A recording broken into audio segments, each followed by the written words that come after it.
mynews.studio. A single signature has put half of Earth's oceans under new protection. But can this treaty actually hold back overfishing and pollution? Today is February 3rd, 2026. The High Seas Treaty, also known as the BBNJ Agreement, is now officially in force.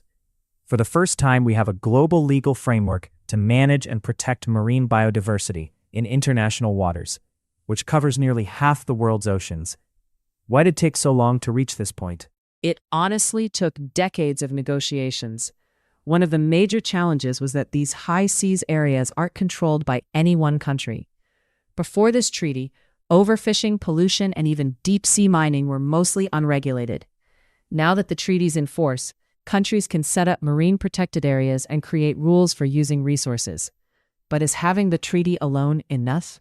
Well, not quite. As of early 2026, only about 81 or 82 countries have ratified the treaty. That leaves out some big players, Russia for instance. How does their absence affect how effective the treaty can be? That's a major limitation. The treaty's real strength depends on getting broad participation. If key countries stay out, enforcing the rules becomes much harder.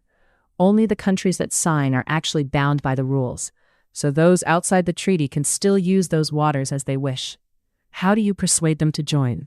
That's the political hurdle, and on top of that, there's the challenge of actually setting up the institutions.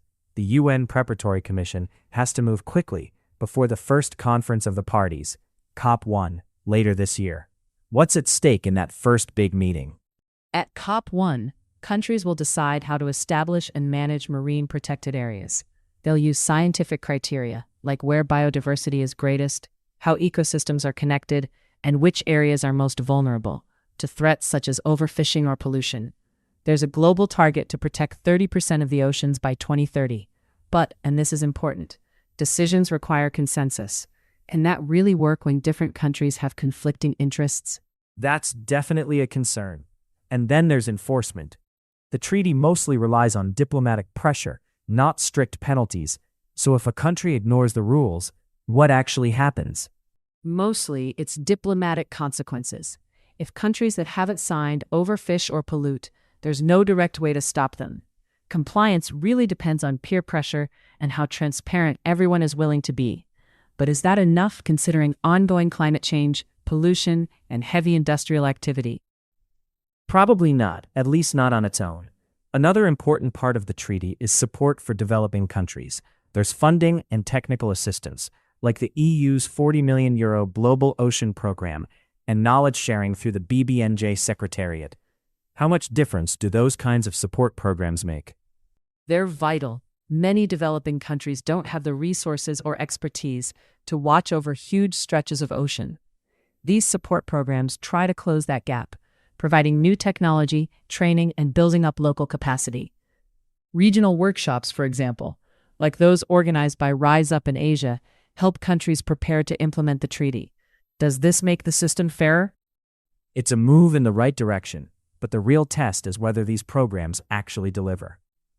There's also the issue of sharing benefits from marine genetic resources. If someone discovers something valuable in the high seas, who actually owns it? The treaty says benefits should be shared fairly, especially with developing countries. But this is still a developing area. Think about pharmaceutical compounds found in deep-sea organisms. Figuring out how to share those benefits is ongoing. Will this slow down scientific research, or could it actually encourage more collaboration? That's something we'll need to watch. In the end, the treaty matters because healthy oceans are linked to food security, climate stability, and livelihoods for billions of people. Whether it works or not will directly shape marine life and the global economy. Can these legal promises actually turn into action? That's really the heart of it.